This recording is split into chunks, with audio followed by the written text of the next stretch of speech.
Hello, I'm Jarrett Walls, and I'll be discussing my PowerPoint for the final assignment.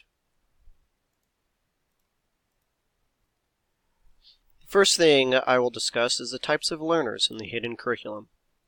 The thing to keep in mind when teaching a classroom is that all your students will be different. They will come from different backgrounds, have different cultures, and will have different learning styles. This is what the types of learner part teaches. For the hidden curriculum, it is by its namesake, hidden.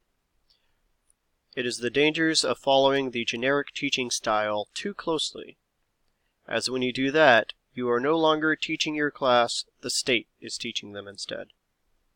Additionally, as Mr. Davis points out in his article, there's a difference between schooling and education, and it is important to know the difference and strive to educate, not school.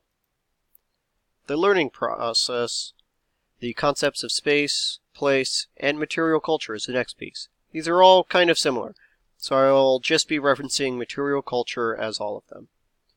Material culture is important as it allows the students to be reflected in the classroom.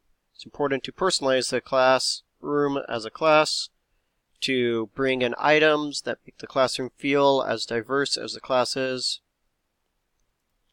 Now on to the sad part. The achievement gap and cultural biases.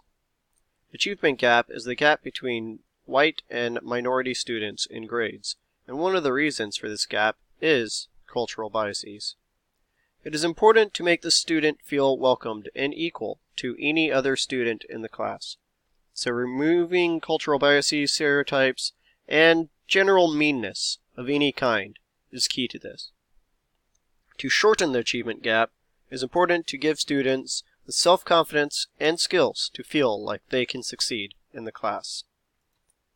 The next part is culture as disability and interpreting cultural conflict in learning environments.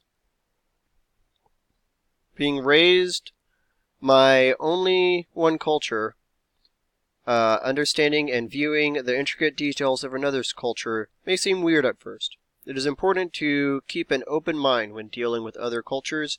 Try to be as inclusive as possible. When conflict does arrive, try to talk it out and explain more than needed, as it is always hard to understand something you never experienced. So take time and be open. One of the funnest parts of this class was a section on pop culture and core rituals. These things are the stuff that we all do as habits. They might have meaning, they might just be something you do, but most of all, they have an importance to people. They are all around, from singing the national anthem to story time in the morning. It is important to keep these in mind and check to see if they are teaching what you want to teach, or if they are part of the dreadful hidden curriculum.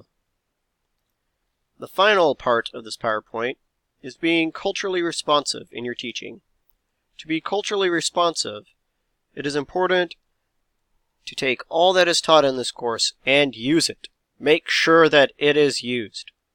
Create a multicultural classroom full of acceptance and understanding. Do not be afraid to teach sad subjects. Your students are there to learn, and if they don't learn it from you, they will learn it from somewhere else. So go forth, be a great teacher, and have your students be better off for being in your class.